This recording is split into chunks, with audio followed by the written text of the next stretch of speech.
بسم اللہ الرحمن الرحیم حامدا و مصلیا و مسلما سامعین اور قارئین، میں آپ کی توجہ مبذول کرانا چاہتا ہوں ایک عام مسئلے کی طرف۔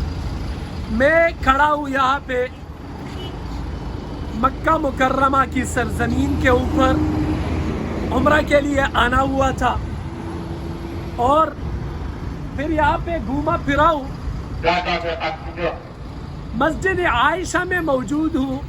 یعنی یہ وہ جگہ ہے جہاں پہ حضور صلی اللہ علیہ وسلم کی پیاری بیوی ام المؤمنین حضرت سیدہ عائشہ صدیقہ رضی اللہ عنہا یہاں سے حضور صلی اللہ علیہ وسلم کے حکم کے اوپر انہوں نے احرام باندھا تھا، تو یہاں پہ ہم کھڑے۔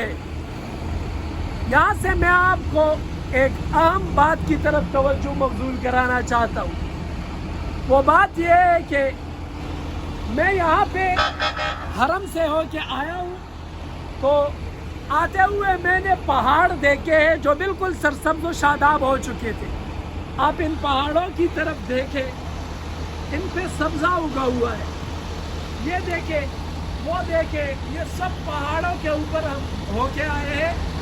یہ اس سے پہلے بالکل کھالے تھے، بالکل کھالے، ابھی تک اس سال اس کے اوپر سبزہ اگا ہوا ہے۔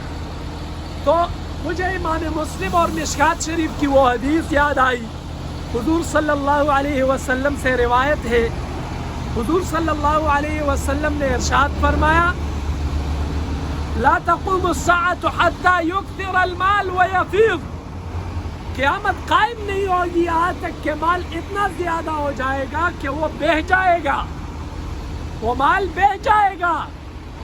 اور آگے ارشاد فرمایا، وَحَتَّى تَعُودَ أَرْضُ الْعَرَبِ، اور یہاں تک کہ زمین عرب وہ واپس لوٹے گی سرسبز و شاداب، اور اس میں نہریں بہیں گے۔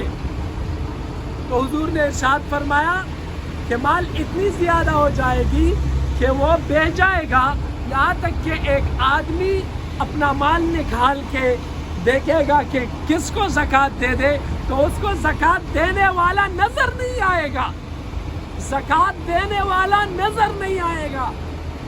اور اسی طرح جو حدیث کا دوسرا حصہ ہے کہ قیامت قائم نہیں ہوگی یہاں تک کہ عرب کی سرزمین وہ دوبارہ انہار یعنی نہروں اور سرسبز و شادابی کی طرف نہیں آئے گا، یعنی ان میں معیشت اور وہ بہت زیادہ ہوگی۔ تو آج میں نے یہاں پہ دیکھا، ان پہاڑوں کو دیکھا کہ ان پہ سبزہ اگا ہوا ہے اور یہ بالکل سرسبز و شاداب ہو چکے ہیں۔ تو یاد رکھے، قیامت قائم ہونے والی ہے، قیامت کا وقت نزدیک ہے۔